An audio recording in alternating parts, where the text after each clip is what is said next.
Halo, selamat datang di Trend Tutorial Channel. Jadilah bagian dari kami dengan like, komen, dan subscribe.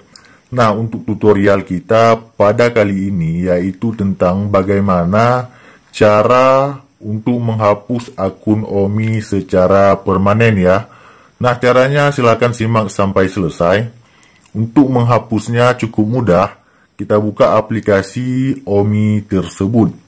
Nah, kemudian akan muncul tampilan beranda yang seperti ini. Kawan-kawan silahkan klik di pojok kanan yang paling bawah di profil kita masing-masing. Nah, kemudian untuk menghapusnya, silahkan klik di pojok kanan di logo pengaturan. Kalau sudah, di sini ada yang namanya tutup akun ya. Jangan keluar, kalau keluar hanya keluar dari aplikasi. Sedangkan kita ingin menghapus akun secara permanen, klik saja tutup akun. Selanjutnya, yakin ingin menutup akun ya. Kita harus membuat alasan kenapa kita harus menutup akun.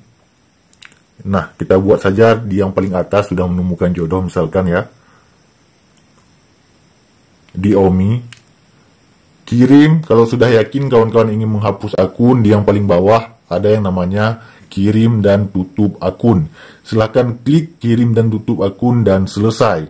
Begitulah cara menghapus akun Omi secara permanen ya. Sampai jumpa di video kami yang lainnya. Assalamualaikum warahmatullahi wabarakatuh.